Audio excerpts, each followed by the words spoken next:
সবার প্রথমে moulded clay দিয়ে একটা ডো বানিয়ে নিয়েছি, আর তারপরে হচ্ছে আমি এটা সমান মাপে কেটে নিচ্ছি। Hello everyone, welcome back to my channel. আজকে আমি বানাতে চলেছি সানফ্লাওয়ার ইয়াররিং। আমার খুব পছন্দের একটা ফুল। তো দেখতেই পাচ্ছ বেসটা তৈরি করা হয়ে গেছে, যেটা সমান মাপে কেটে নিয়েছিলাম প্রথমে।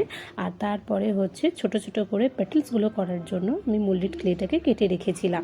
এরপরে হচ্ছে হাতের সাহায্যে ডলে ডলে আমি এখানে পাপড়িগুলোকে বানিয়েছি, আর সেফটি পিন দিয়ে আমি এখানে ডিটেলসগুলো অ্যাড করেছি।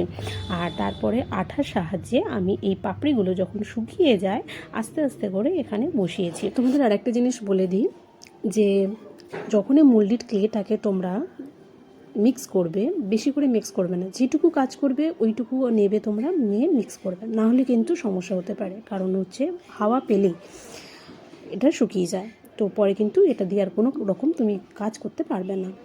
তো যেটুকু কাজ করবে সেইটুকু হচ্ছে মেশাবে, মিশিয়ে কাজ করে নেবে। হ্যাঁ, ফুলগুলো শুকিয়ে গেছে, তোমরা দেখতেই পাচ্ছ।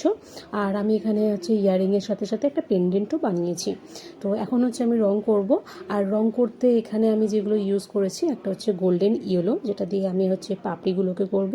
আর বার্ন আর ব্ল্যাক দিয়ে হচ্ছে ফুলের বেসগুলোকে করব, যেটা তোমরা দেখতেই পাচ্ছ।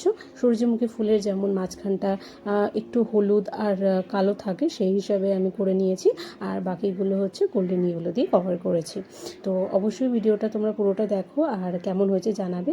আর এখানে বর্ডার দেওয়ার জন্য কিছু কিছু ডিটেলস বোঝানোর জন্য আমি বার্নটা ইউজ করেছি। এই হচ্ছে আমার ভিডিওর রেজাল্ট। তো কেমন লাগছে ইয়াররিংটা অবশ্যই জানিও, ভালো লাগলে সাবস্ক্রাইব